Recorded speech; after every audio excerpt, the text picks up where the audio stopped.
أعاذنا الله وإياكم من النار. ishimwe nikuzo ibisingizo byiza ni bya Allah subhanahu wa ta'ala.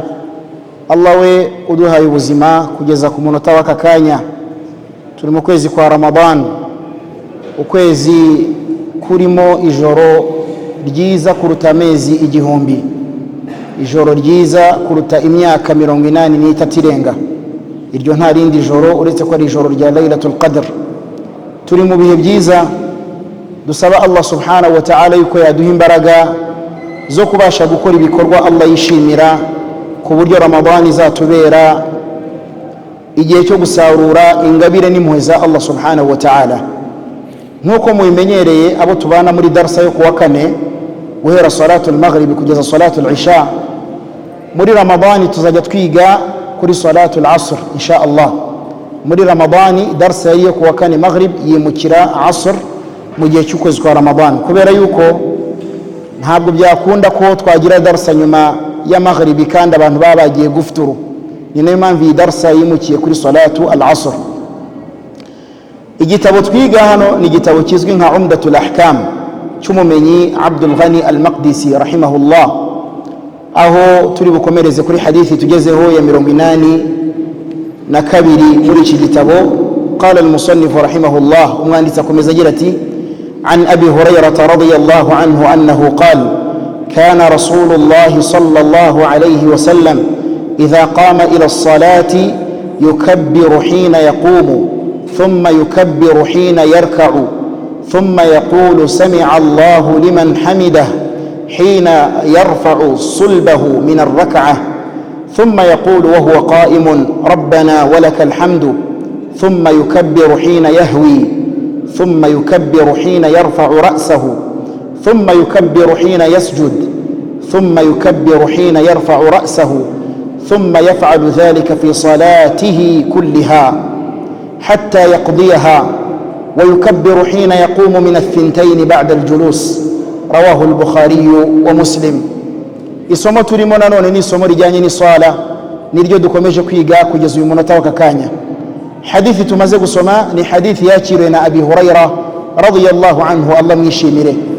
Aratubwira ati intumwa y'Imana Muhammadin sallallahu alayhi wa sallam yajyaga atora takbira mu sala. Iyo bavuze takbira mu sala ni rya jambo Allahu akbar. Hina yaqumu, yajyaga avuga iryo jambo atangiye sala, takbiratul ihram. Rasul sallallahu alayhi wa sallam atangiraga isala ye atora takbiratul ihram avuga ati Allahu akbar, aho na hambere. Aha kabiri thumma yukabbiru hina yarka', akavuga ni jambo Allahu akbar iyo yabaga amanutse agiye kuri ruku' yunamye. Thumma yaqulu sami'a Allahu liman hamida, nyuma yo kujya kuri ruku' akazamuka ari kuvuga ijambo sami'a Allahu liman hamida.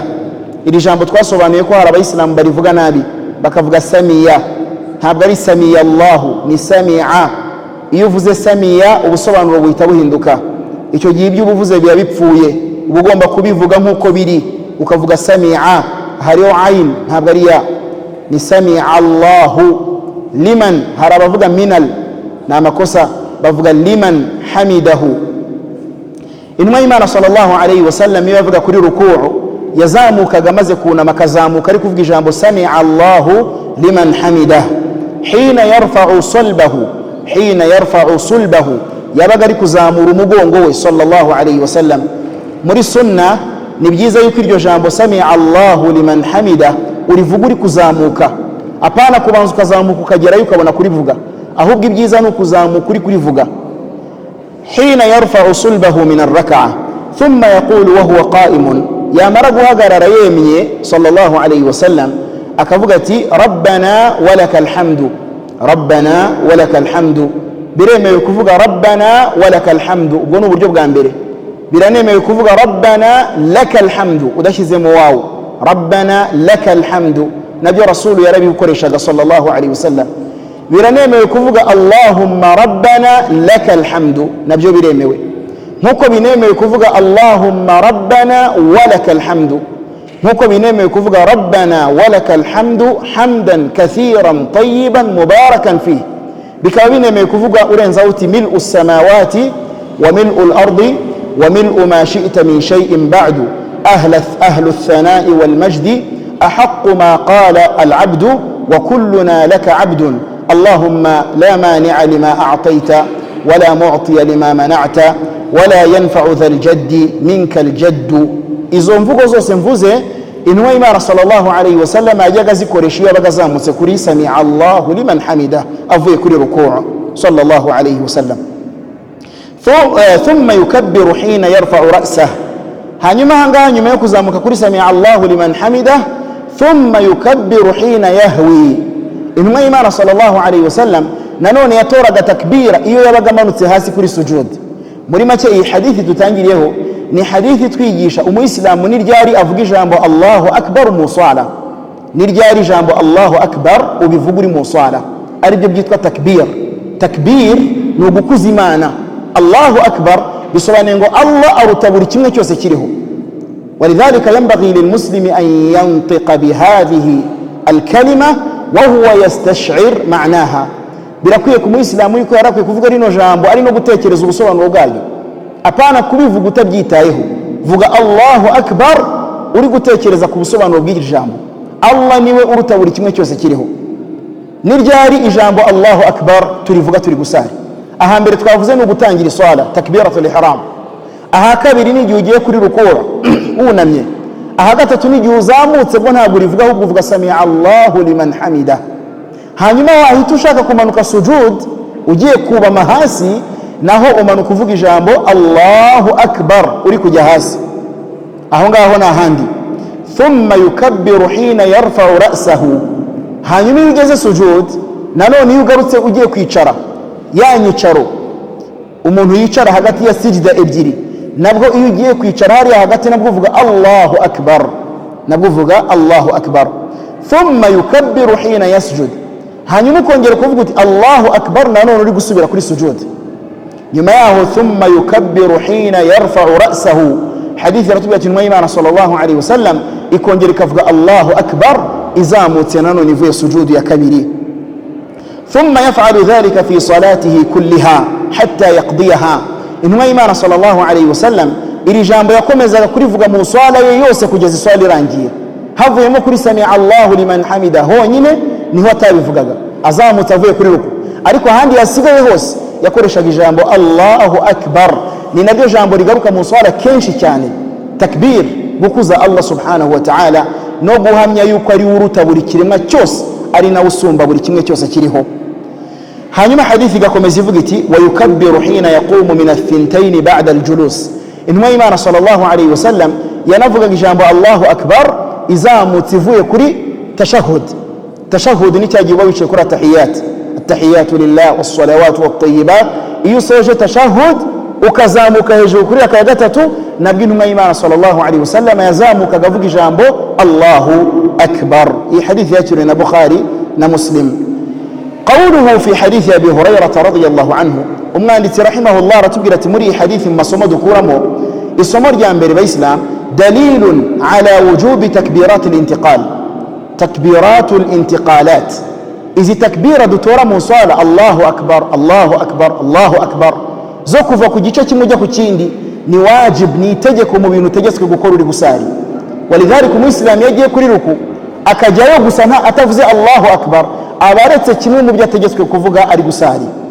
Kadhalika umuislamu iyo avuye kuri sujudu wenda aje kwicara hagati hariya akavayo gusa atavuze Allahu akbar abaretse wajiba min wajibati as-salah, abaretse kimwe mu bintu ategetswe gukora ari gusari. Wa huwa min mufradati madhhab al-imam Ahmad rahimahullah, ibi bikaba ari bimwe mu byo al-imam Ahmad rahimahullah ihariye muri madhhabu ye, nkuko biri mu gitabo Kashaful Qana' muri volume ya mbere ku rupapuro rwa 389. Wa ghayruhu min al-a'immati yara istihbabaha, abandi bamenyi ba fiqhi nka al-imam Abu Hanifa na al-imam Malik na al-imam Ash-Shafi'i bo babona yuko zino takbirati dutora turi gusari havuyemo takbiratul ihram, izindi zisigaye ni sunna, ntabwo ari ngombwa. Abandi ba imamu nka imamu Abu Hanifa, imamu Malik, imamu Shafi'i rahimahumullah, Allah bagirira impuhwe, bose babona yuko izi takbiratul intiqalat, izi takbira dutora tuva ku gice tujya ku kindi zo ni sunna, havuyemo takbiratul ihram kubera ko yo ni ruknun, ni inkingi mu nkingi z'isala. wasahihu icyukuri kandi gifite imbaraga ni madhhabu al-Imam Ahmad, ni inzira iriho al-Imam Ahmad yuko ziriya takbira nazo ni itegeko kuzitora uri gusari. Ibi ngibi kandi bishimangirwa mu bitabo ari byo Manhajus Salikin ku rupapuro rwa 65 no mu gitabo Al-Irshadu ila Ma'rifati al-Ahkam ku rupapuro rwa 40 abamenyi bashimangiye ko ziriya takbira zitagomba kubura igihe umuyisilamu avuye kuri rukuu azamuka avuga sami'a Allahu liman hamida, yajya kuri sujud akavuga Allahu akbar, yava sujud agiye kwicara hagati akavuga Allahu akbar, yakenera gusubira sujud akavuga Allahu akbar. Izi takbirati ntizigomba kubura mu swala. Naam, ibi kandi bishimangirwa na hadithi z'intumwa y'Imana Muhammadin sallallahu alayhi wa sallam, no muri zo harimo hadithi twasomye Abi Huraira yakiriwe na Bukhari na Muslim itwereka iswala y'intumwa y'Imana Muhammadin sallallahu alayhi wa sallam. وللحكم الكثيرة في ذلك ikindi kandi n'ubugenge bwinshi buri mu kuvuga ririya jambo Allahu akbar. Ubundi iswala uburyohe bwayo ni zikri nyinshi, ni ugukuza Allah cyane. Iswala igomba kuba irimo gukuza Allah kenshi. Ni nayo mpamvu iyo witegereje iswala y'intumwa y'Imana Muhammadin sallallahu alayhi wa sallam usanga yarakoragamo adhkari nyinshi. Kuri rukuu yaravugaga ati subhana rabbiyal azim, muzidi hadithi subhana rabbiyal azim wa bihamdi. Ikindi gihe akavuga subuhun qudusun rabbul malaikati war ruh ari kuri ruku. Ikindi gihe akavuga subhanaka allahumma rabbana wa bihamdika allahumma ighfirli. Ayo sana magambo intumwa y'Imana sallallahu alayhi wasallam akoreshaga kuri ruku. Kadhalika kuri sujud naho yavugiraga subhana rabbiyal a'la, mu yindi hadithi subhana rabbiyal a'la wa bihamdi, mu yindi hadithi subuhun qudusun rabbul malaikati war ruh ari kuri sujud, mu yindi hadithi subhanaka allahumma rabbana wa bihamdika allahumma ighfirli, mu yindi hadithi allahumma ighfirli dhanbi kullahu diqqahu wa jillahu wa awwalahu wa akhirahu wa alaniyatahu wa sirrahu. Ayo sana magambo intumwa y'Imana avugaga ari kuri sujud sallallahu alayhi wasallam, bikwereka yuko iswala igomba kuba irimo gusingiza Allah cyane no gusaba Allah subhanahu wa ta'ala kenshi gashoboka. Wa huwa min shi'ari as-salah, ikindi kandi gukuza Allah umuntu ari gusari ni kimwe mu birango by'iswala, ni kimwe mu bituma iswala y'umuyisilamu iryoha ikaba nziza. Wa kana rasulullah sallallahu alayhi wa sallam yudawimu ala dhalika huwa wa khulafa'uhu man ba'dah. Kadhalika intumwa y'Imana Muhammadin sallallahu alayhi wa sallam wasangaga mu swala ye buri uko yashakaga kwimuka ava ku ikintu kimwe ajya ku kindi yakundaga gukoresha takbir Allahu akbar Allahu akbar Allahu akbar. Ndetse n'abakhulafa abayoboye ubuyisilamu nyuma y'urupfu rw'intumwa y'Imana Muhammadin sallallahu alayhi wa sallam aribo Abu Bakr as-Siddiq radiyallahu anhu, Umar ibn al-Khattab radiyallahu anhu, Uthman ibn Affan radiyallahu anhu, Ali ibn Abi Talib radiyallahu anhu. Aba bose ko ari bane wasangaga iswala zabo zabaga zuzuyemo takbirat, kuvuga ijambo Allahu akbar iyo bavuga ku gice kimwe bajya ku kindi. Waqad qala sallallahu alayhi wa sallam, no muri hadithi intumwa y'Imana Muhammadin sallallahu alayhi wa sallam iravuga iti sallu kama ra'aytumuni usalli, musari nkuko mwambonye nsari, mukora iswala nkuko mwabonye nyikora. Ni byiza ko umuyisilamu yigana iswala y'intumwa y'Imana Muhammad sallallahu alayhi wa sallam, buri cyo yakoze cyose ukagerageza nawe kukigana. Kadhalika uramutse urebye mu gitabo Al-Mabsut muri volume ya mbere ku rupapuro rwa 220 mas'ala bayivuzeho ijyanye na takbiratul intiqalat, no mu gitabo Fathul Qadir muri volume ya mbere ku rupapuro rwa 502, no mu gitabo Ash-Sharh as-Saghir kadhalika cy'umumenyi Ad-Dardiri. Uramutse urebye muri volume ya mbere ku rupapuro rwa 319 ibi bagiye babigarukaho bijyanye na takbirat n'ijambo Allahu akbar n'iryari rivugwa umuntu ari gusari. dukomereza kuri hadithi ya 83 mu gitabo Umdatul Ahkam. Qala al-musannif rahimahullah, umwanditsi Allah mugirire impuhwe agakomeza agira ati wa an Mutarrif ibn Abdullah ash-Shakhir radiyallahu anhu annahu qala sallaytu ana wa Imran ibn Husayn خلف علي بن أبي طالب رضي الله عنه فكان إذا سجد كبر وإذا رفع رأسه كبر وإذا نهض من الركعتين كبر فلما قضى الصلاة أخذ بيدي عمران بن حسين رضي الله عنه وقال قد ذكرني هذا صلاة محمد صلى الله عليه وسلم أو قال صلى بنا صلاة محمد صلى الله عليه وسلم رواه البخاري ومسلم. إي حديث بإسلام تمازق سما نوين حديث شمانجر بجث ولتمازق فيها مكانيا إكبر حديث يأكل نموغب أريو مطرف ابن عبد الله الشخير الله من شميري أردت بقرأ إجي تمين إجي زغساري ndi kumwe n'umusahaba witwa Imran ibn Husayn radiyallahu anhu. Twari mu swala turi babiri, wari uri kutuyobora yari Ali ibn Abi Talib, niwe wari imamu radiyallahu anhu. Fakana idha sajada, Ali ibn Abi Talib iyo yashakaga kujya kuri sujud agiye kubama ngo ashire umutwe hasi, kabbara, yabanzaga kuvuga ijambo Allahu akbar. Ariko twibutse yuko iyo umuntu agiye kuri sujud ntabwo azamura amaboko, twabyize mu masomo yatambutse. Iyo umuntu ahagaze sami Allahu liman hamida ugakenera kumanuka sujud ntabwo uzamura amaboko. Rasul sallallahu alayhi wasallam nta na rimwe yigeze azamura amaboko ye agiye kuri sujud, ahubwo yazamuraga amaboko inshuro zigera kuri enye mu swala nkuko twabyize mu somo ryatambutse. Yazamuraga amaboko atangiye swala Allahu akbar, akazamura nanone amaboko agiye kuri rukuu yunamye, akazamura amaboko azamutse sami Allahu liman hamida, akongera kuzamura amaboko avuye kuri tashahhud kuri tahiyat azamutse kuri raka ya gatatu.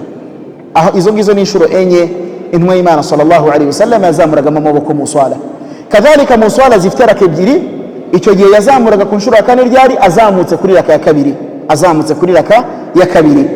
Amma as-sujudu, kubijyanye na sujud, igihe umuntu agiye kubama hasi ntabwo uzamura amaboko ahubwo umanuka utayazamuye uvuze ijambo Allahu akbar ryonyine. Ali ibn Abi Talib radiyallahu anhu niwe wari uyoboye ino swala, yari irimo bano bagabo babiri aribo Mutarrif ibn Abdullah al-Shakhir hamwe na Imran ibn Husayn.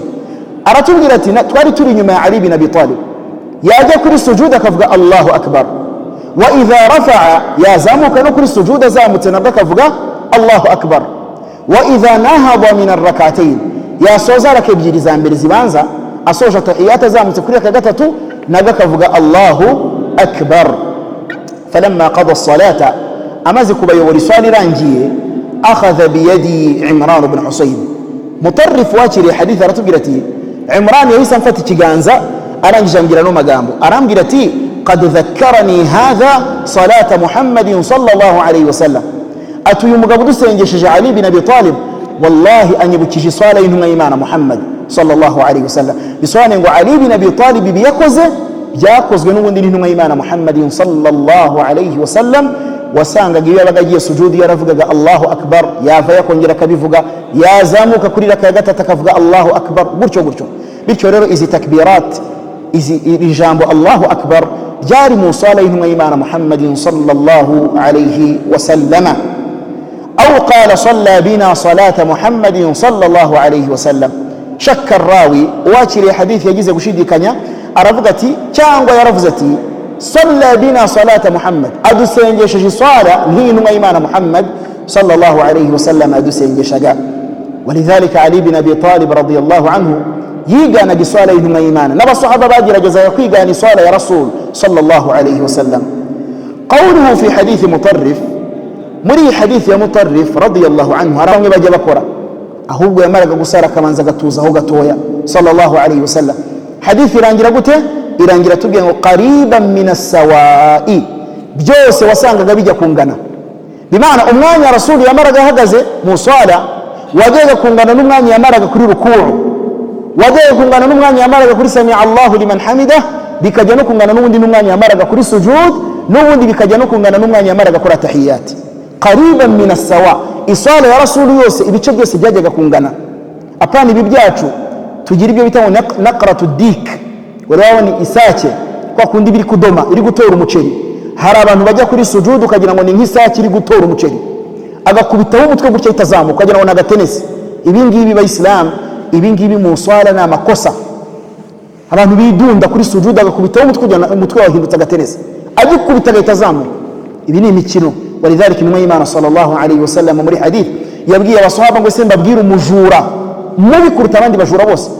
Barambye ati tubwire ya Rasulullah, aravuga ati ni wa undi wiba iswala ye, alladhi yasriqu salatahu, ni wa undi wiba iswala ye. Ni gute umuntu yiba iswala? Ntatunganya rukuu, ntatunganya sujud, ntatunganya i'tidal. Iyo agiye kuri rukuu yunamye ntatuza, iyo agiye kuri sujud yubamye hasi ntatuza, iyo azamutse kuri i'tidal ntatuza. Iswala ye ni kwirukanka. Iswala z'abantu baba bari mu kwirukanka, yakandagiye 80 120 140. Iswala y'umuvuduko, iyo ni iswala y'umujura, ni nayo umujura mubi intumwa y'Imana itubwira sallallahu alayhi wasallam. Walidhalika iswala igomba kubonekamo gutuza abayisilamu. قوله في حديث البراء، في حديث البراء بن عازب رضي الله عنه أتاجرت رمقت الصلاة أي سبرتها ونظرت إليها بفطنة. إجام رمقت الصلاة بسوانية نظرتها بفطنة أي نظرت إليها بفطنة نيتجر جنوجي. رمقت بمعنى الصلاة يا رسول نفش مانيا نديبار أكانك كان وبرجع كورا. أبا صحابة بيتك كوصالة إنما إيمانك كجنا نبيتك يجيشي natwe tubashe kwikora neza iswala zacu zibashe kwakirwa. Mbibutsa yuko iswala abayisilamu nicyo kintu cya mbere kizabarurwa ku munsi w'imperuka mu bikorwa byose dukora. awwalu ma yuhasabu alayhi al-abdu yawm al-qiyamah, nicyo kintu cya mbere Allah subhanahu wa ta'ala azabarurira umugaragu we ku munsi w'imperuka. mbere yo kureba sawwa ya wasibye Ramadan, turi muri Ramadan ubu twasibye, mbere yuko barurirwa igisibo, na mbere yuko Imana ibarura hijja, na mbere yuko Imana ibarura sadaqa, na mbere yuko Imana ibarura gusoma Qur'an, izabanza kubarura iswala abayisilamu. Intumwa y'Imana sallallahu alayhi wasallam iravuga ati iswala yawe nitungana n'ibindi bikorwa byose bizatungana. Iswala niba isanga ifite ikibazo n'ibindi bikorwa byose bizaba bifite ikibazo. Walidhalika rero iswala tuyiteho, tuyikore nk'uko intumwa y'Imana sallallahu alayhi wasallam itwigisha. Muri hadithi mu masomo dukuramo fihi annahu sallallahu alayhi wasallam yunasibu bayna al-arkan. Isomo dukuramo rya mbere nuko intumwa y'Imana sallallahu alayhi wasallam iswala ye wasangaga inkingi zayo zose zijya kungana. Umwanya yamaraga ahagaze, umwanya yamaraga kuri ruku'u yunamye, umwanya yamaraga kuri sujud hasi, umwanya yamaraga hagati ya sijud ebyiri wasangaga bijya kungana. Wasangaga bijya kungana. Apana umuntu kumara nk'iminota nk'ibiri ahagaze cyangwa umunota wose ahagaze, ruku'u akayimara amasegonda abiri. Ibyo ngibyo ntabwo ari iswala ya Rasul. Iswala ya Rasul wasangaga inkingi zayo zijya kungana sallallahu alayhi wasallam. Fakana idha atala al-qiyama atala ar-ruku'a was-sujud.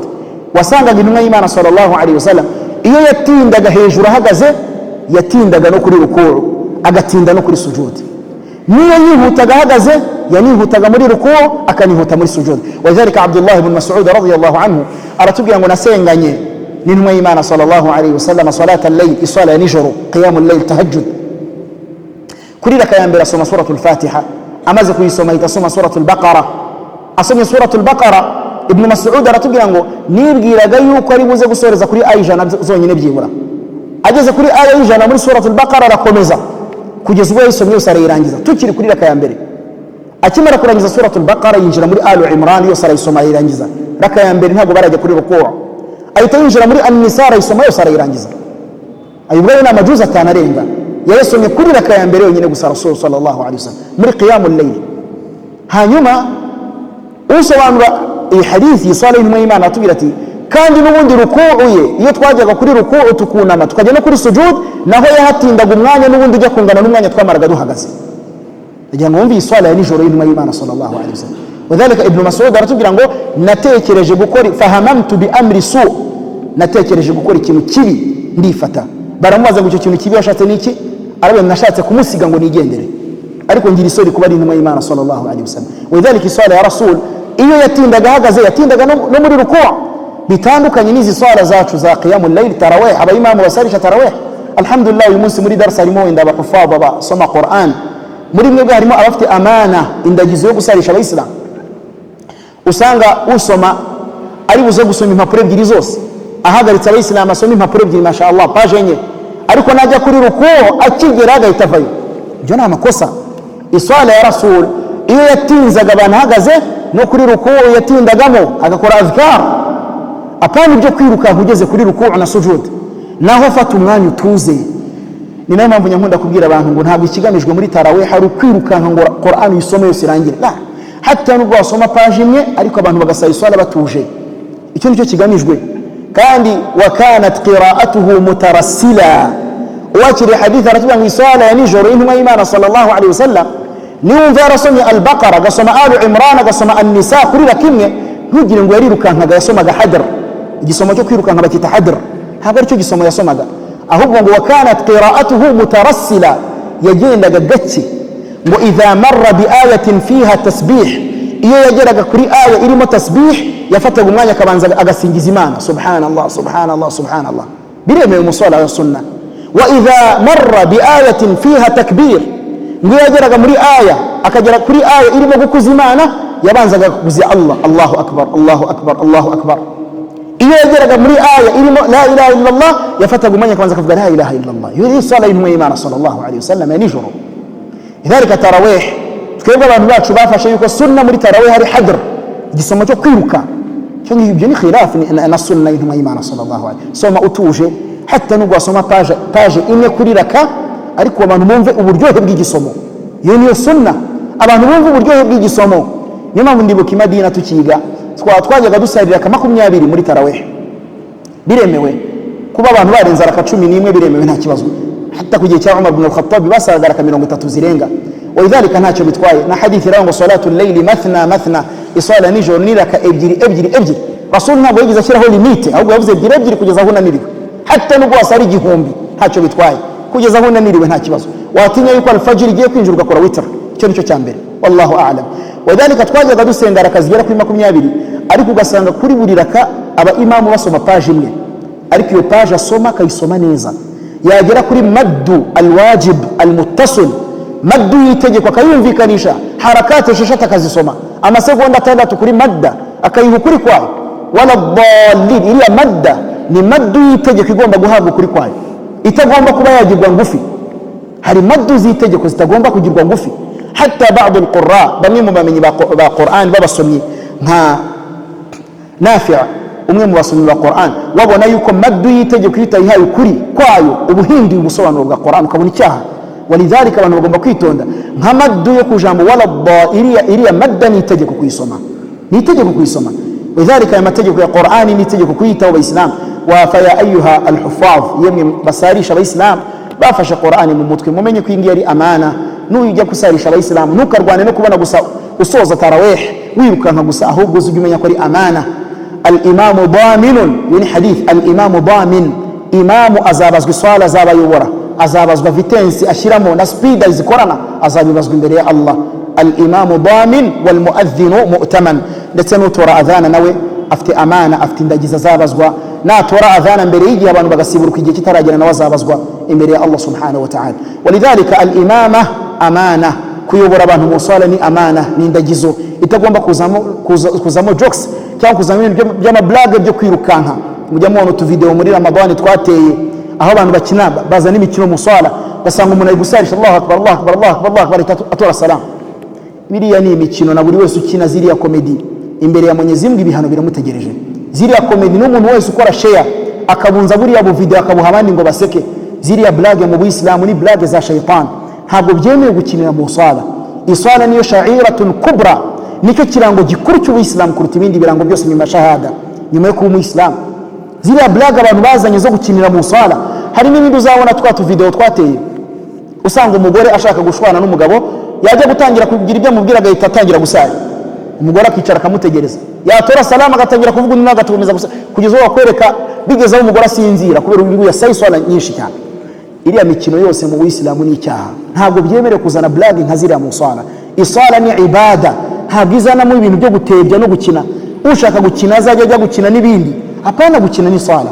Iswala ifite uburemere mu swala. Iswala Mtume sallallahu alaihi wasallam yagiye kuyizana mu ijuru, laylatul isra wal mi'raj, subhana alladhi asra bi'abdihi laylan من المسجد الحرام إلى المسجد الأقصى الذي باركنا حوله لنريه من آياتنا. سورة بنو إسرائيل cyangwa se suratul Isra yamanutse kugira ngo ikwereke uburemere bw'iswala min maqasidiha. Wadhalika bakina n'iswala ntabwo byemewe. Fa ya ayyuha al-huffaz wal qurra, yemwe basomyi ba Qur'an bafashe Qur'ani mu mutwe, nimuyobora abayisilamu mu swala nubwo yaba tarawih, soma utuje, soma aya uyisome neza, maddu zitegeko uzisome uzumvikanishe, hurufu uziukuri kwazo, inyuguti uziukuri kwazo, ureke kurya inyuguti. I'ta'u kulli harfin haqqahu, buri nyuguti yose uyihereze ukuri kwayo. Walidhalika umwe mu bamenyi ba Qur'an, abamenyi banditse ibitabo byigisha tajwid, yaravuze ngo wal akhdhu bit tajwid hatmun lazimun man lam yujawwid al Qur'ana fahuwa athimun. Wal akhdhu bit tajwid, gushira amategeko muri Qur'an ukayisoma nk'uko iri, hatmun lazimun, ni itegeko ntabwo bizanamo ubushake bwawe. Man lam yujawwid al qira'a aw al Qur'an, udasomye Qur'an ngo ashiremo amategeko yayo, athimun, abona icyaha. Walidhalika abantu bagomba kwitonda, abasomyi ba Qur'an basarisha abayisilamu ukagerageza kumenya iswala y'intumwa y'Imana sallallahu alaihi wasallam. Rasul sallallahu alaihi wasallam iswala ya nijoro iyo yatindaga ahagaze na rukuu yafataga umwanya agasingiza Allah na sujudu gutyo, iyo yari iswala y'intumwa y'Imana sallallahu alaihi wasallam. dukomereza kuri hadithi kurikiraho ya 85 mu gitabo Umdatul Ahkam. قال المصنف رحمه الله ومالتي الله مجرين مواقع ومزجرتي عن ثابت البناني رضي الله عنه. عن ثابت البناني رحمه الله عن أنس بن مالك رضي الله عنه أنه قال إني لا آلو أن أصلي بكم كما كان رسول الله صلى الله عليه وسلم يصلي بنا. قال ثابت فكان أنس يصنع شيئا لا أراكم تصنعونه. كان إذا رفع رأسه من الركوع انتصب قائما حتى يقول القائل قد نسي، وإذا رفع رأسه من السجدة مكث حتى يقول القائل قد نسي. رواه البخاري ومسلم. بريك حديث تيسران را هاري بما بريكولي حديث قلت الكفوغا تتاسوجي مريب جو هاري يوكو فتكون الأركان متناسبة، ويوهم ذلك أنه يجعل الأركان متساوية بالكثرة والقلة، وليس كذلك، بل إنه يجعلها متناسبة. يفسر ذلك رواية البخاري ما خلا القيام والقعود قريبا من السواء، أي أنه يناسب بين الأركان مناسبة، فالقيام والقعود أطول من الركوع والسجود مع هذا، فالكل يجعلها متناسبة. إنما إيمان صلى الله عليه وسلم يبقى قساري ركيان بيري يجي لغن دين تشاني وقل سواني يقول ركوع يبقى دين كورنز السجود، بمعنى قيام يبقى دين يبقى هذا يقول جاغر وكيري kijya kungana na rukuu, ariko rukuu ikaba ngufi kuri qiyam kugihagararo, kadhalika rukuu ikaba ndende kuri sujud. Ko niko Mtume sallallahu alaihi wasallam agendaga bipanga qariban min as-sawa, nicyo gisobanuro cyabyo, byajyaga kungana muri ubu buryo. Kadhalika yakora giswala igihagararo akakigira kigufi, icyo gihe na rukuu ntabwo yabaga ndende kuruta igihagararo cye, kadhalika sujud ntabwo yabaga ndende kuruta rukuu, yagendaga bipanga muri ubwo buryo sallallahu alaihi wasallam. إيه حديث تقولتم زي قسم الإسلام حديث يتورث كل ثابت البناني. ثابت البناني وينقول يرمي مبتابعين بكرو أبتابعين نبانده. التابعون نابيزك بصحبة ناباه ينبى صحبة بن إيمان صلى الله عليه وسلم بابا بين رمانا بنا بكره مني. إيشان في سؤال تابعي تابعي نواه ينمو صحبة يعني إذا كمرو إسلام أكمل نفتح مرو إسلام ونقول تابعي. أبتابعين بريمي بشريتته harabu bita kibaru tabi'ina bakuru bahuye n'abasahaba benshi kandi bari bafite n'ubumenyi bwinshi. Muri abo ngabo harimo uyu nguyu Thabit al-Bunani radiyallahu anhu, kadhalika harimo nk'uwitwa al-Hasan al-Basri muzamumva rahimahullah, kadhalika harimo Umar ibn Abdul Aziz, kadhalika harimo Ata ibn Abi Rabah, harimo Muhammad Sa'id ibn al-Musayyib aw ibn al-Musayyib rahimahullah, harimo uwitwa Sufyan al-Thawri, كذلك هرمو مجاهد ابن جبر، كذلك هرمو قتادة ابن دعامة السدوسي، أبو بوس هرمو طاووس بن كيسان، أبو بوس بارب مني بابا تابعين وكرو كبار بكرو بيزكو بصحبة بنش عطايا هو نبا صحبة برنجا مجنبيري بن إيمان صلى الله عليه وسلم بوس بكره مني. الحسن البصري يهوي نبا صحبة برنجا مجنتان بن إيمان صلى الله عليه وسلم أبكره مني نبا عندي بجيبة تاندكنا بجيبة تاندكني برهدي. igice cya mbere cy'abatabi'ina n'abakuru hakaza wasatu tabi'in abo hagati no hagati bahuye n'abasahaba ariko batari benshi, kadhalika akazana sigharu tabi'ina bato ariho hinjiramo nka Sufyan ibn Uyayna n'abandi bagiye batandukanye, hakinjiramo na al-Imam Malik rahimahullah mujamwumva, hakinjiramo na al-Imam Abu Hanifa, abo bose binjira mu batabi'ina ariko bato batari abakuru. Iyi hadith yavuye kuri Thabit al-Bunani. Uyu Thabit al-Bunani numwe mu banyeshuri bande ba Anas bin Malik radiyallahu anhu. Anas bin Malik uyu nguyu akaba ari numwe mu basahaba bagize amahirwe yo gupfa nyuma cyane, babayeho imyaka myinshi kubera idua y'Imana Muhammad sallallahu alayhi wasallam. Ndetse Anas bin Malik akaba ari numwe mu sahaba wa nyuma wapfiriye ahantu bita Basra iyo tuhavuga ni Iraq yaka kanya, ni muri Iraq yaka kanya. Anas bin Malik niwe musahaba mu sahaba bari batuye muri Basra, niwe wa nyuma wapfuye muri abo ngabo. وهو من الأواخر أكبرين وصحابة بان يوم بابفوي بابا يجي كيرين كان إنه إيمان صلى الله عليه وسلم يجي كمياري مزق ساري شباب الإسلام صلاة العشاء إبغي رباري ممسجتي إذا بابغرت مبيت شينونها نوم باركو نوم بهاري نونها نها نوم مفتمهير بيكم مريميا كيرين جانا وهيري نونها nta numwe ufite amahirwe yo kumara imyaka irenga 100 uhereye aka kanya.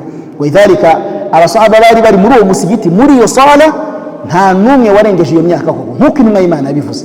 N'uwa nyuma wapfuye yari umwana wari wavutse iryo joro bamwita Abu Tufail. Abu Tufail uyu nguyu akaba ari nawe musahaba wa nyuma wapfuye muri rusange mu basahaba bose, yanavutse iryo joro intumwa y'Imana avugiyemo ayo magambo ati nta uzarenza imyaka 100 uhereye aka kanya. Bamwitaga Abu Tufail, akaba ari nawe musahaba wa nyuma wapfuye mu basahaba b'intumwa y'Imana Muhammad sallallahu alaihi wasallam. Hari abantu usanga bigisha bakavuga ngo Anas bin Malik niwe musahaba wa nyuma wapfuye, ariko ntabwo ari byo. Anas niwe wa nyuma wapfiriye Basra, ariko si wa nyuma muri rusange. Wa nyuma muri rusange bamwitaga Abu Tufail Wa'il, uyu nguyu ni radiyallahu anhu niwe wa nyuma wapfuye. Anas bin Malik radiyallahu anhu muri hadith aratubwira ati inni la alu an usalli bikum kama kana Rasulullah sallallahu alaihi wasallam yusalli bina. Yageze ahantu agiye gusengesha abayisilamu arababwira ati inni la alu ay la uqassiru wa sa'ajtahidu an usalli bikum kama kana Rasulullah sallallahu alaihi wasallam yusalli bina. Niwo kubwira abantu ati ngiye gushira mu mwete, ngiye kugerageza nkoresha imbaraga zanjye zose mbasengeshe nk'uko intumwa y'Imana sallallahu alaihi wasallam yadusengeshaga. Bimaana hano hantu uyu musigiti Anas yaragezemo yashakaga yuko abasengesha nk'uko yabonye Rasul asenga sallallahu alaihi wasallam. Qala Thabit al-Bunani rahimahullah, Allah amujirire muwaratubwira ati fakana Anas yasna'u shay'an la arakum tasna'una. Thabit yabwiye abanyeshuri be arababwira ati mbabwire hari ikintu nabonye Anas bin Malik akora mu swala mwebwe ntabwo njya mbona mugikora. Hari ikintu nabonye Anas bin Malik akora ari kudusengesha ariko mwebwe ntabwo mujya mucyubahiriza. Icyo kintu ni ikihe rero mu Islam? Tega amatwi cyumve.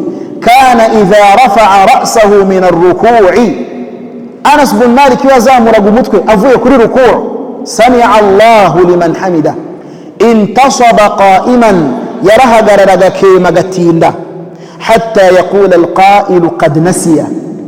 Ku buryo mu babaga bari inyuma bari gukurikira swala ya Anas byageragaho bavuga bati kigaragara uyu mugabo yibagiye ko turi bujye kuri sujud, kubera uburyo yatindaga kuri sami'a Allahu liman hamida.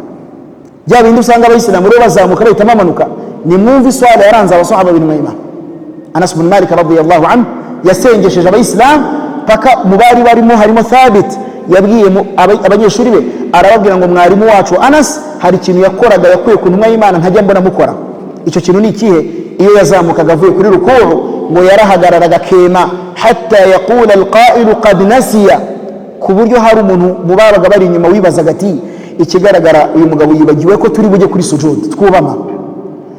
Wa idha rafa'a ra'sahu min as-sajda, nanone iyo Anas bin Malik yazamuraga umutwe avuye kuri sujudu ya mbere hamwe twicara hagati, makatha yaricaraga akabanza kema agatuza, hatta yaqula al-qa'ilu qad nasiya, ku buryo mu babaga bari inyuma hari umwe wavugaga ati ariko ikigaragara uyu mugabo yibagiye ko turi bujye kuri sujud, kubera umwanya yamaraga yicaye.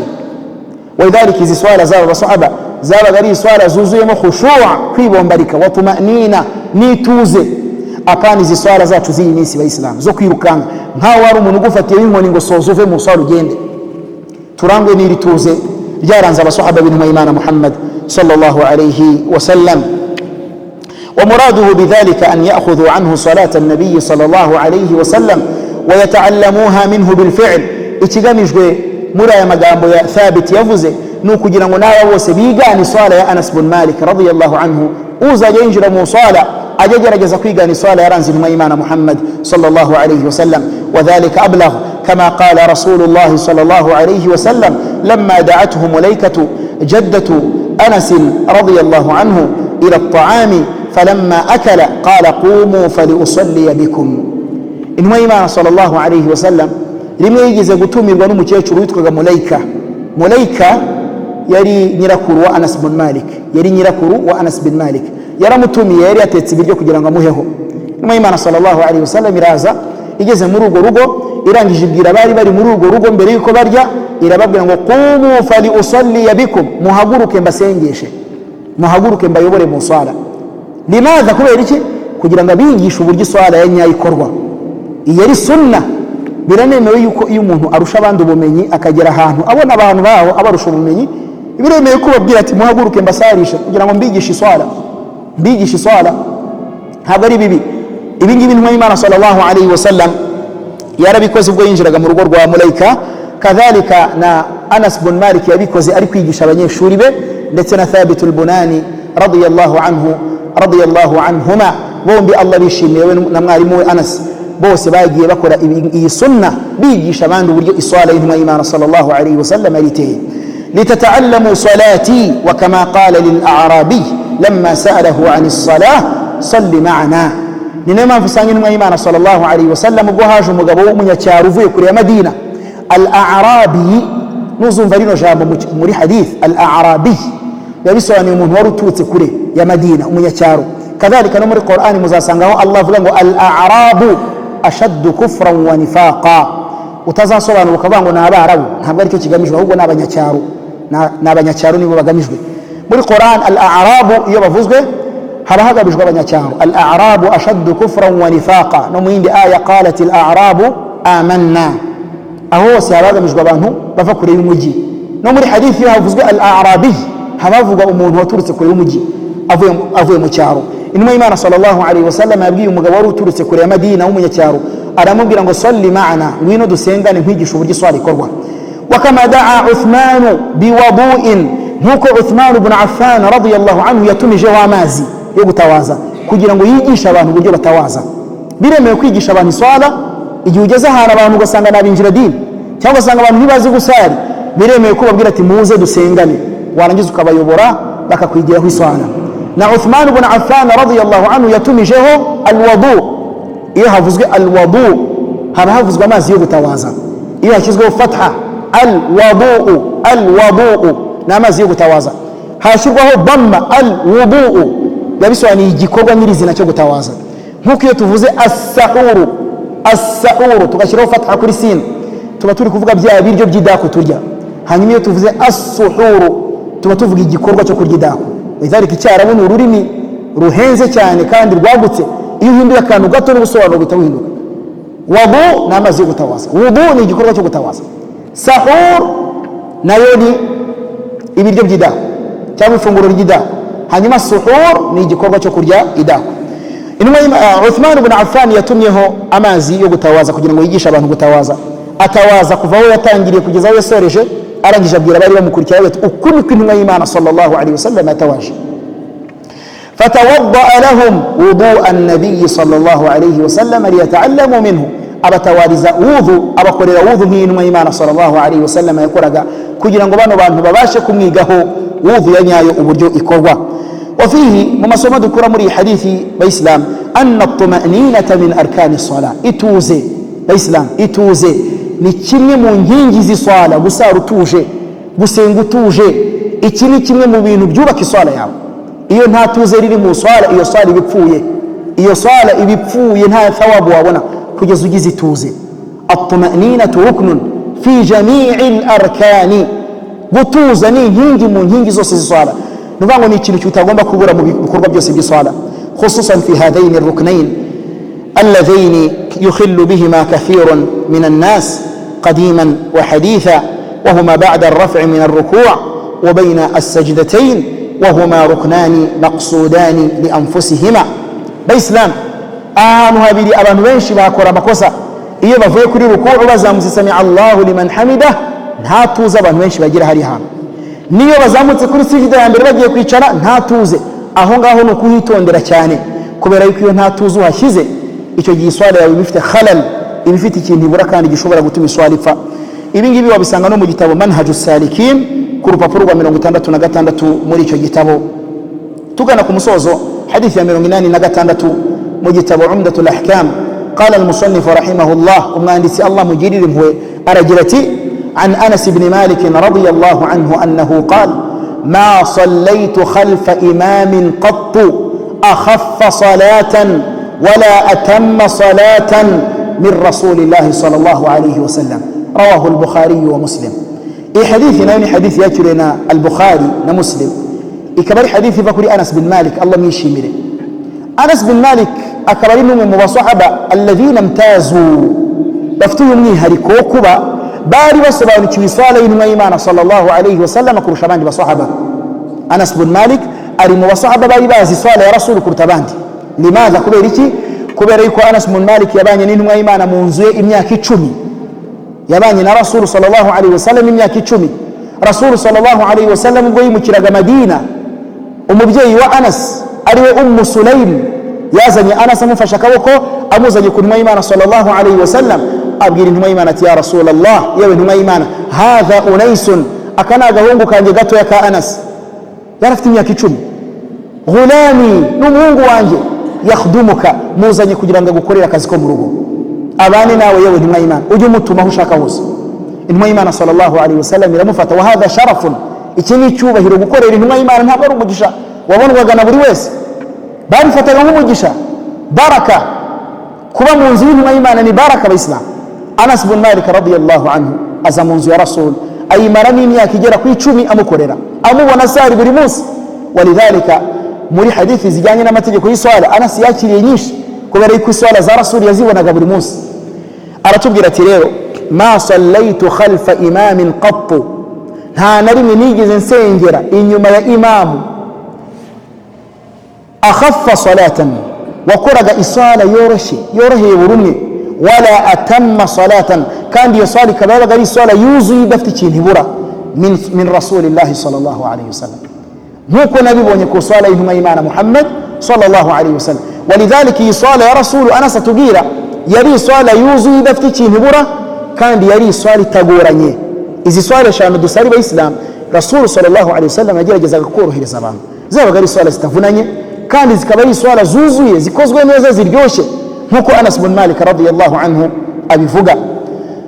Fihi muri hadithi masomo dukuramo annahu sallallahu alaihi wasallam yuaddi as-salata huquqaha, intumwa y'Imana sallallahu alaihi wasallam yajyaga iswala yikora neza akayihereza ukuri kwayo. Wa yukhaffifu, ikindi Rasul sallallahu alaihi wasallam yajyaga akora iswala ngufi, apana iswala igoranye, yakoraga iswala ngufi. Fala yashqu ala al-ma'mumin, ntabwo yajyaga vuna ababaga bamuri inyuma, al-ma'mumin babandi bari kumukurikira. Wala yukhillu bis-salah, ikindi kandi intumwa y'Imana sallallahu alaihi wasallam iyo yakoraga iswala nta kintu yayimaga, yayikoraga yuzuye, rukuu akayitunganya, sujud akayitunganya, buri kintu cyose akagikora neza. Wa hadha targhibun wa ta'lifun kama taqaddam, ibi byose rero abayisilamu bitwigisha yuko umuyisilamu yarakwiye nawe kwitonda mu swala ye, akarangwa n'ituze, akayikora ameze neza atuje, akirinda kuba yayikorana na waswasi no kwihuta kudakenewe no gukora ibintu bitari byo mu swala. Ibi byose umuyisilamu yarakwiye kubyitondera, kubera yuko iswala nicyo kintu cya mbere Allah subhanahu wa ta'ala azaheraho ku munsi w'imperuka barura mu bikorwa yadutegetse. Ndasoreza ngaha darasa yanjye uyu munsi insha Allah. Wenda turakira ibibazo byaba biri kuri iyi darasa, waba ufite icyo asobanuza ku byo twavuze kuva aho twatangiriye, twakwakira ibyo bibazo tukabisubiza, tugatanga n'umwanya abantu bakajya gukora adhkar, bakajya gusoma Qur'an, kubera yuko shahru Ramadan alladhi unzila fihi al-Qur'an, Ramadan ni ukwezi Mwenyezi Mungu yamanuyemo Qur'an, ni byiza kuyisoma cyane. Lidhalika Sufyan al-Imam az-Zuhri rahimahullah yakundaga kuvuga ngo shahru Ramadan, ukwezi kwa Ramadan, al-Qur'an wal-it'am, ni ukwezi ko gusoma Qur'an no kugaburira abasibye. Bo babifataga nk'ukwezi ko gusoma cyane Qur'an no guha ifunguro abasibye. Niyo mpamvu rero turi buze kureka iyi saha ibura yo guhera saa 11 kugera saa 12 kugira ngo abayisilamu babone umwanya wo gusoma Qur'an, abatarasoma hizbu zabo bazisome. Hari umuntu wenda wihaye gahunda yo gusoma ijuzu rya buri munsi, mubone umwanya wo gusoma, mubone na thawabu, kubera yuko thawabu umuntu abonye zo gusoma Qur'an muri Ramadan ziba zikubye kurenza mu minsi isanzwe. Niyo mpamvu rero ndibuze kubasigira iyo time yanyu. Haba yari ufite ikibazo kuri darasa, twakwakira ikibazo cyaba gihari ku byo twagiye tuvuga tukagisubiza, hanyuma insha Allah tugasoza isomo ryacu. Mwanya ni wanyu. Mzee wangu, leo hamna swali? Hamna swali leo? Naam, hamna shida, tafadhali.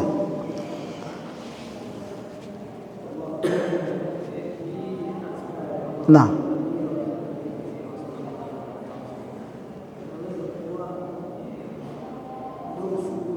بارك الله فيك.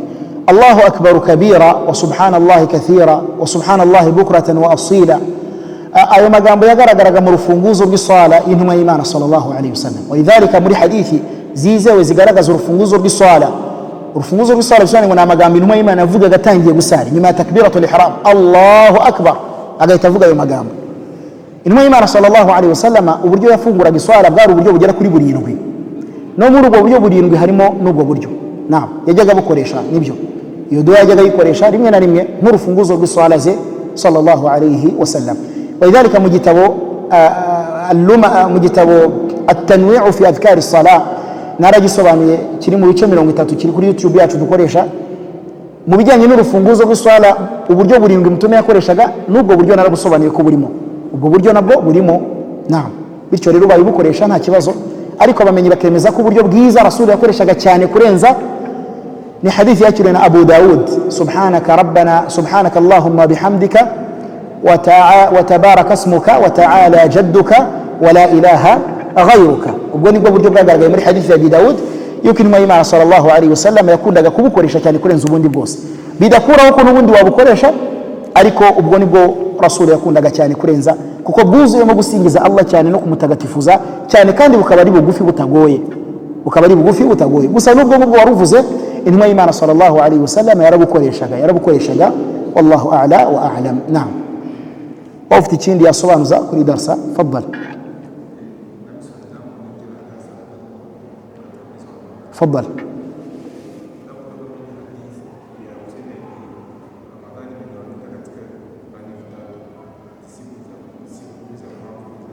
بارك الله فيك. ariko baza kubijyanye n'ikibazo kivuga kuri hadithi ivuga ngo Ramadan, iminsi ya Ramadan iri mu bice bitatu, 10 ya mbere ni impuhwe za Allah, 10 yo hagati ni imbabazi za Allah, 10 ya nyuma ni kuva mu muriro cyangwa se gukurwa mu muriro. Hadithi ni dhaif, ni hadithi irwaye kugeza ubwo abandi bamenye bavuga ko ari munkar. Iyo bavuze ngo ni munkar nta nubwo bari hadith, iyo bavuze ngo ni munkar nta nubwo bari hadith. Walidhalika lam yathbut, ayo magambo ntabwo intumwa y'Imana sallallahu alayhi wasallam yigeze yavuga, ahubwo hadithi zizewe zivuga yuko Mwenyezi Mungu subhanahu wa ta'ala kura mu muriro wa jahannam muri buri joro rya Ramadan. Allah subhanahu wa ta'ala hari abagaragwa kura mu muriro muri buri joro, bidasaba yuko bigomba kugera mu minsi 10 ya nyuma, ahubwo muri buri joro Allah kura abagaragwa mu muriro. Lillahi utaqa'u fi kulli layla, hadithi irizewe. Mwenyezi Mungu akura abagaragwa be mu muriro muri buri joro ry'ukwezi kwa Ramadan. Kuvuga ngo rero iminsi 10 ya mbere ni impuhwe, ibyo nta hantu biri, kubera ko Mwenyezi Mungu mu minsi 10 ya mbere impuhwe agira n'ubundi no muri hagati yaziguhura mutuzimusabye. Imbabazi bavuga ngo mu minsi 10 yo hagati, Mwenyezi Mungu no mu minsi ya mbere izo mbabazi yaziguha zishatse. Kadhalika no gukurwa mu muriro, Mwenyezi Mungu akura abagaragwa mu muriro muri buri joro ry'ukwezi kwa Ramadan. Iriya hadithi rero ni ikinyoma, ntabwo ari ukuri kuva ku ntumwa y'Imana sallallahu alaihi wasallam. Naam.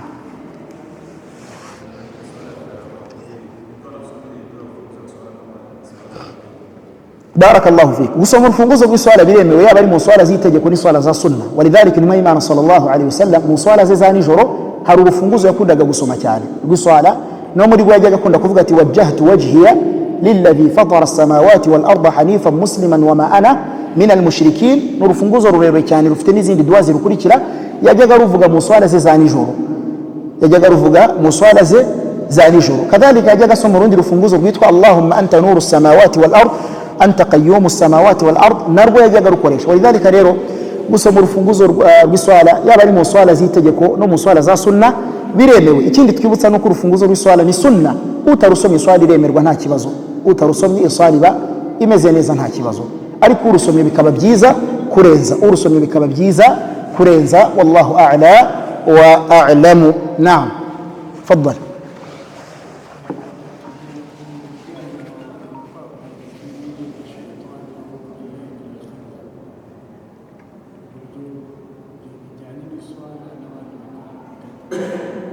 بارك الله فيك. حديث يا رسول صلى الله عليه وسلم أكرنا مسلم، شكى الرجل إلى النبي صلى الله عليه وسلم، ومن وقوياش كن ميمان صلى الله عليه وسلم افتي كبازو أريكو بيري ميمان يا رسول الله iyo ninjiye mu swala ndatekereza cyane, waswas ndatekereza ku buryo ntakaza control iswala nkayivamo nkajya kure cyane. Intumwa y'Imana sallallahu alayhi wasallam iramubwira iti dhaka shaytanun yuqalu lahu khinzabun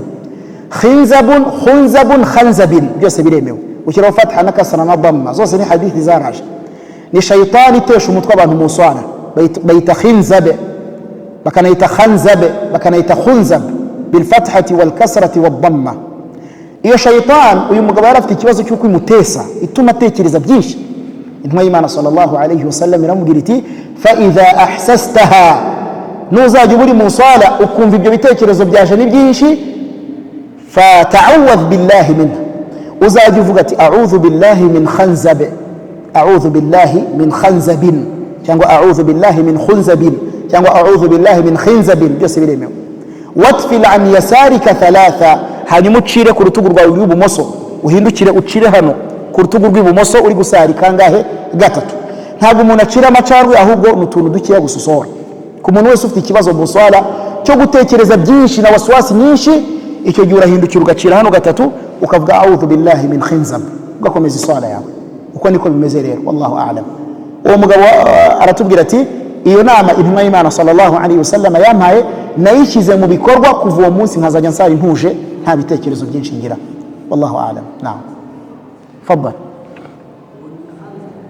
Khanzab, khanzab nubwo washyiraho kasra ukavuga khinzab nabyo biremewe. Naam, naam. nyuma yuko batora ya subhi, la iyo batoya adhana ya subhi biba byarangiye, iyo batoya adhana ya subhi biba byarangiye, ntabwo gusara witiri biba bikemewe. Witiri irangirana na salatu al-fajr. iyo batoya adhana ya al-fajr bavuze ngo salatu al-fajr irinjiye, al-fajr as-sadiq, ya adhani hagarika idaku, ubwo ihagarika na witiri byose burya. Iri adhana buri ihagarika idaku, igahagarika na witiri, igahagarika na tahajjud, igahagarika na qiyamul layl, igahagarika biriya byose. Kiragiye gusara witiri biba birangiye. ولذلك نما إيمان صلى الله عليه وسلم رتبجرتي صلاة الليل مثنى مثنى، إصالة نجور نقصر لك بجريب جريب جريب جري، فإذا خشي أحدكم الصبح ومن مناتين يكو صلاة الفجر جيكم ينجرنا فليوتر بركعة، فليوتر بركعة، أجسنجا ركع إمي يوتر، إتما بجاء بين دبجوس يسنز بهندوكيشي وتر، توتر له ما قد صلى، توتر له ما قد صلى. ولذلك يبقى أذان الفجر خلاص يجي cyo gusenga witiri kiba kirangiye. Ariko intumwa y'Imana sallallahu alaihi wasallam indi faida nabwa kuri ibyo nuko iyo yajyaga aryama atabashiye gusenga mu ijoro min waja'in, hadithi sahih muri riyadus salihin, wenda kubera uburwayi mubangamiye akaryama atabashiye gusenga nijoro witr, yajyaga kumanywa ku munsi ukurikiye wasenga raka 12, yajyaga kumanywa umunsi ukurikiye wasenga raka 12. Walidhalika ibyo nabyo biremeye ku muntu utasenze qiyamul layl cyangwa se tahajjud, aramutse ashatse kuba kira gihagaro yagikora, biremeye ko kumanywa yasenga raka 12, yaba ari saa 3 za mu gitondo, saa 4 sangahe, nta kibazo. Rasul yarabikoraga sallallahu alayhi wa sallam. No muri hadith aratubwira ati n'umuntu wese uzacikwa igihagaro cye ntagikore mu ijoro, biremeye ko yagikora umunsi ukurikiyeho, ariko icyo gihe bikaba ari byiza gusenga shafa'a, ntukore witr, ukaba wasenga raka 2, 4, 6, 8, 10, 12 gutyo, ntukore witr. Iyo ari kumanywa ibyiza no gukora shafa'a. Niyo mpamvu salatu duha usanga Rasul yasengaga raka 2 cyangwa raka 4. Kadhalika muri fathu Makkah baza gufungura umujyi wa Makkah yasenze raka 8. Muri hadithi ya Hani aratubwira ngo ibinjiye muri Kaaba ari kumwe na Bilal ibn Rabah radiyallahu anhu, n'undi musahaba, warangije asengeramo raka zigera ku 8, asengeramo raka zigera ku 8. Hadithi yangira ivuga ngo wakana waqta ad-duha, wakandi zo raka zisenze ari kugiye cya duha. Bityo rero iyo utasenze qiyamul layl ugashaka gusenga umuskurikiyeho, ushobora gusenga raka 12 nkuko intumwa y'Imana abikoraga sallallahu alayhi wasallam. Na ubundi adhana al-fajr igeze witiri bigize gute ibirangiye, wallahu a'lam. Naam, harundi ufite icyo asobanuza, faddal. Naam, amasogisi, aha,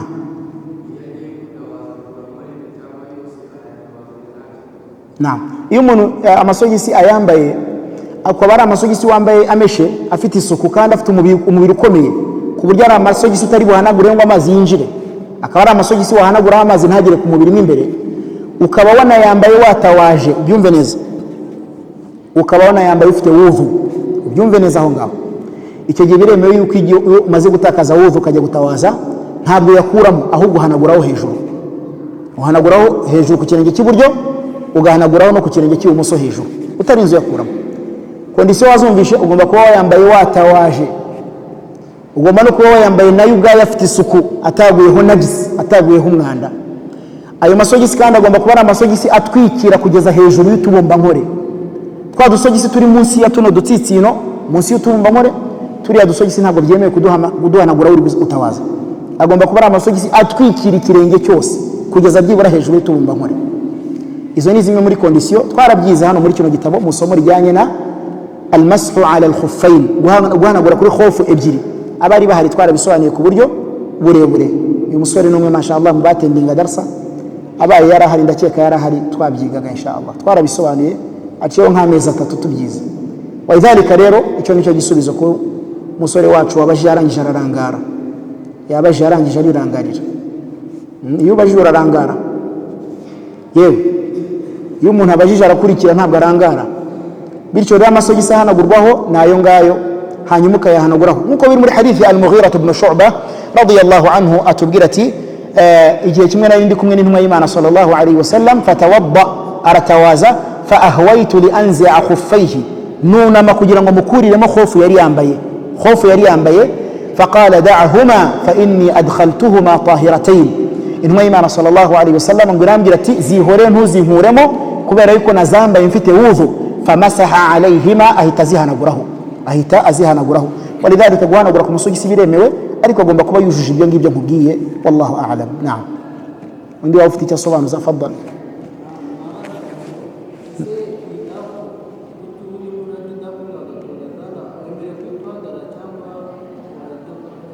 Naam, iyo batoye adhana umuntu ari kurya idaku, abamenyi baratubwira bati iyo igisigaye ari nk'itongi rimwe, amatongi abiri, urayafata ukarangiza nta kibazo, ukayakuraho nayo ukayarya, ukayakura mu nzira. Amma kuri wa undi batoye adhana ataranatangira, we ntabwo yemerewe kurya. Mu gihe uri tayari gusiba icyo gihe ntabwo urya. Naho umuntu wari uri kurya gusa akababura akantu gato gusa ko ngako arangizanya na adhana ala qawlin, kumvuga imwe mu mvugo z'abamenyi ba fiqh, irahari byemeza yuko icyo gihe ugira gute urangizanya na adhana, igihe habura duke ukadusoza basi ugatangira. Abandi bamenyi babona yuko adhana ito icyo gihe urahagarika. Limadha? Kubera hadithi y'intumwa y'Imana sallallahu alayhi wasallam ivuga iti idha sami'tum adhana Bilal, nimumva adhana Bilal ibn Rabah, fakulu washrabu, mujye murya munanywe, fa innahu yu'adhinu bilaylin, kubera ko atwara adhana bikiri nijoro. Wa idha sami'tum adhana ibn ummi maktum, nimumva adhana y'umugabo witwa Abdullah ibn ummi maktum, mujye muhagarika kurya, fa innahu rajulun a'ma, kubera yuko ari umugabo utareba, yuqalu lahu asbaha, arabwirwa ati bwakeye tora adhana. Nimuyumva yo ibari yo guhagarika kurya no kunywa, ibari yo guhagarika idahu. Walidhalika abandi bamenyi babona ko yumvisha adhana urahagarika. Wallahu a'lam, ariko imvugo ndiho mbona ifite imbaraga nuko iyo adhana ivuze ubura akantu gatoya urangizanya na adhana nta kibazo ugasiba. Hanyuma iyo adhana ivuze umuntu ataranatangira ntabwo yemerewe gutangira. Wallahu a'lam. Naam, ikindi iyo umuntu yibeshe akarya idaku bamaze gutora adhana atabizi, sawmu ye iremerwa. Al-aslu baqa'ul layl, iyo umuntu yibeshe ku masaha akabyuka akarya idaku yarebye n'aba masaha, agahita amenya yuko kumbe yayiriye alfajiri yinjiye, sawmu nta kibazo cye. Amma iyo umuntu yibeshye ku masaha y'iftar ahubwo agafutura mbere yuko batora adhana, uwo munsi abazawishyura. Mugomba rero kubisobanukirwa ibyo ngibyo, biratandukanye ku kwibeshya ku daku no ku kwibeshya ku iftar. Wibeshya ku iftar akarya mbere yuko igihe kigera, we uwo munsi arawishyura. Limadha? Kubera qaida principe y'abamenyi ba fiqh ivuga ngo al-aslu baqa'un nahar, no kubera ko abayariye n'ubundi bikiri ku manywa wongo warishyura. Naho wariye yibeshye ku masaha yo gusiba akarya idaku nyuma yuko amasaha yageze, uyu n'ubundi aba yishizemo yuko bikiri nijoro, bitandukanye n'uyu wafutuye mbere, kubera yuko al-aslu tureba icyari gihari. Al-aslu baqa'u ma kana ala ma kan. Ni gutyo rero izi masala ebyiri tuzitandukanye, uwariye agakomeza kurya idaku amasaha yageze, sawmu ye nta kibazo iyo yibeshye. Naho wafutuye mbere abamenyi batubwira yuko we uwo munsi arawishyura, wal ilmu inda Allah. Naam, wafite ikindi asobanuza kuri darsa. Naam, faddal. Naam,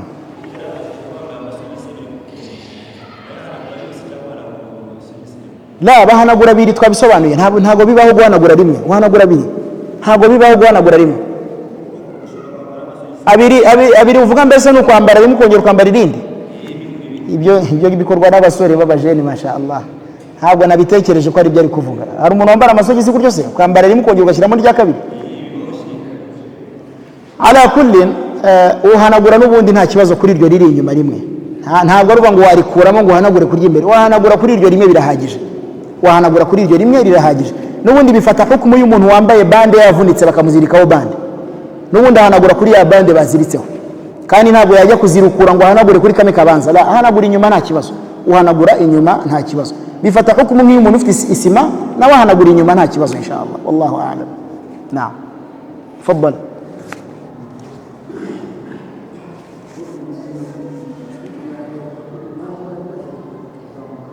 نعم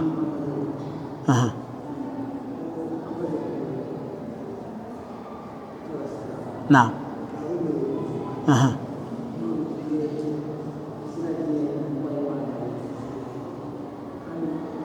izina ايوه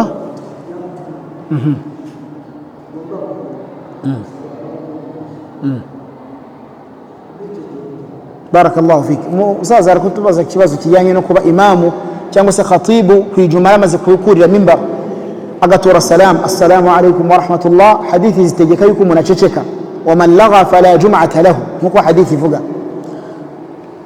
ese iyo bavuze izina rya Allah cyangwa se bakavuga izina ry'intumwa y'Imana hari umuntu aba yumva yamusabira amahoro n'imigisha bigenda gute biremewe ntago ari kibazo ahubwo icyo wirinda no gusohora ijwi ubivugira mu mutima gusa sallallahu alayhi wasallam gace cyane ukabyumva wenyine ku buryo n'uwicaye ku ruhande atabyumva wa idhalika min al akhta ash-sha'i'a no mu makosa akorwa cyane muri bino bihe turimo nawe usanga muri khutba z'ijuma abantu bikiriza amina mu musigiti wose abantu bose ukajya kumva ngo amin amin amina mu dua biriya ntabwo abasahaba bajyaga babikora kuri iyo abasahaba buri wese yajyaga avuga ijwi akaryumva wenyine gake muri khutba z'ijuma kwikiriza amina abasahaba bajyaga bavuga mu ijwi ryo hasi ku buryo ntabwo wajyaga wumva ijwi riri kumwe ryose mu musigiti nka bino byacu usanga mu misigiti y'iwacu usanga abantu bose bahuza amajwi muri amin wa idhalika rero iyo bavuze mutume sallallahu alayhi wasallam biremeye kuba bavuga sallallahu alayhi wasallam gake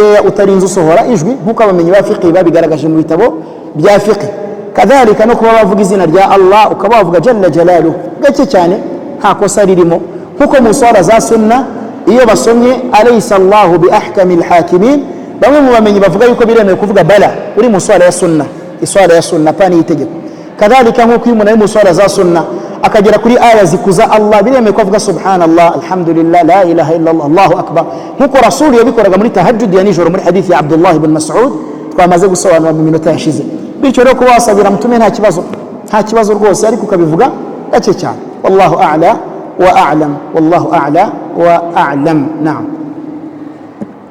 fadhali reka ari nacyo kibazo cya nyuma kubera ko amasaha ni haye yageze abavandimwe babona umwanya wo gusoma Qur'an fadhali iftari ni daku abantu batumva adhan bakora iki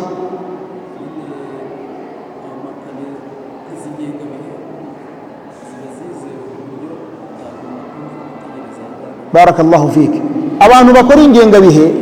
abantu bakora ingengabihe baragereranya bishoboka cyane bakagendera kuri satelite mu kumenya izuba igihe rirengera n'igihe umuseke utambikira umuseke utambika ryari no kugereranya bagendeye ku byuma by'abazungu za satelite ala kulli turabyizera kubera yuko nibyo marasid nibyo byuma bihari bijyanye na kisasa n'igihe tugezemo byereka abantu ngo kwezi kwagaragaye ejo tuzafunga byereka abantu ngo izuba ryarenze turabyizera igihe umuntu ahantu ari nta adhana yumva nta kibazo abamenyi muri ilmu al-falak babona yuko nta kibazo biba byizewe gusa ntibishobora kumera kimwe no kugendera ku byo umuntu abonesha amaso ye ya nyayo ariko nabo baba bagerageje ibyo bakoze tukabyizera insha Allah kuko bakoresha ibyuma bifite imbaraga byo kumenya igihe izuba riri burengere gusa biriya ni ibyuma kandi bifite byakozwe n'umuntu byakosa ntabwo ari kimwe na biriya Mwenyezi Mungu Subhanahu wa Ta'ala yadushyiriyeho wa idhalika tubyizera kuko nta bundi buryo bw'uwo muntu kumva adhana ariko ubaye ufite uburyo wumva adhana nibyo byiza kurenza biriya wallahu a'la wa a'lam naam ikindi kandi muri hadithi zatambutse turi kwiga amategeko ajyanye na mawaqitus salah ibihe by'isala twizemo ni gute umuntu amenya salatu dhuhri ko yageze ko yavuyemo ni gute umuntu amenya salatu al-asr ko yageze ko yavuyemo ni gute umuntu amenya ko maghribi yinjiye twarabisobanuye hano ni byiza ko umuislamu yiga ibihe by'isala ubwo akabimenya ni gute namenya ngo maghribi yageze nkoresheje amaso yanjye nabyo birashoboka atarinze agendera kuri zira kalendari wallahu a'lam naam reka rero dusoreze hanga dusaba Allah subhanahu wa ta'ala yuko yatwongerera gusobanukirwa idini akatubabarira amakosa dukora kubwo kutamenya اللهم إنا نعوذ بك أن نشرك بك ونحن نعلم ونستغفرك لما لا نعلم اللهم أصلح لنا ديننا الذي هو عصمة أمرنا، وأصلح لنا دنيانا التي فيها معاشنا، وأصلح لنا آخرتنا التي إليها معادنا، واجعل الحياة زيادة لنا في كل خير والموت راحة لنا من كل شر. ربنا آتنا في الدنيا حسنة وفي الآخرة حسنة وقنا عذاب النار. وصلى الله وسلم على نبينا محمد وآله وصحبه أجمعين، والسلام عليكم ورحمة الله وبركاته.